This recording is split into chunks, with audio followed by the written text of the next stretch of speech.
আসসালামু আলাইকুম। আমি আহসানুজ্জামান হিমন। অভিনন্দন জানাচ্ছি টপ নিউজের পক্ষ থেকে। সৌদি আরব কি অ্যালকোহলের উপর নিষেধাজ্ঞা তুলে নিচ্ছে? 2034 সালে ফিফা বিশ্বকাপ এবং 2030 সালের এক্সপোর আগে দর্শনার্থী আকর্ষণের লক্ষ্যে সৌদি আরব 2026 সালের মধ্যে 600টি পর্যটন স্থানে অ্যালকোহলের উপর থাকা দীর্ঘদিনের নিষেধাজ্ঞা তুলে নেবে বলে আন্তর্জাতিক বিভিন্ন গণমাধ্যমের প্রতিবেদনে দাবি করা হয়েছে।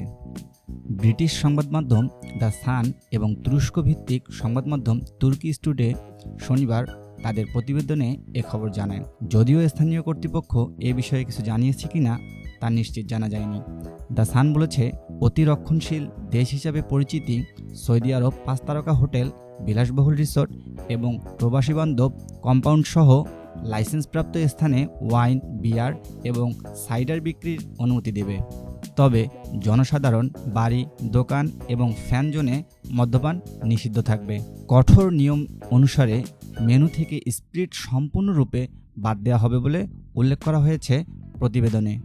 বলা হচ্ছে, দেশটির নীতিগত এই পরিবর্তন ক্রাউন প্রিন্স মোহাম্মদ বিন সালামের ভিশন 2030-এর অংশ, যার লক্ষ্য আন্তর্জাতিক পর্যটন বৃদ্ধি করা, বিদেশি বিনিয়োগ আকৃষ্ট করা এবং এর টিটোটাল ভাবমূর্তি ঝেড়ে ফেলা।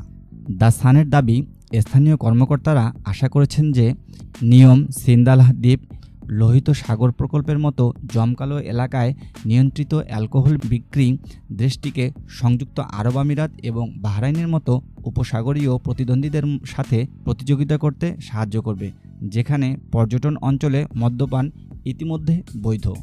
তবে লাইসেন্সপ্রাপ্ত স্থানগুলো কঠোরভাবে নিয়ন্ত্রিত ব্যবস্থার অধীনে পরিচালিত হবে। প্রশিক্ষিত কর্মী এবং অপব্যবহার রোধ এবং দেশের ইসলামী মূল্যবোধ সমুন্নত রাখার জন্য কঠোর নিয়ম থাকবে বলে জানা গেছে।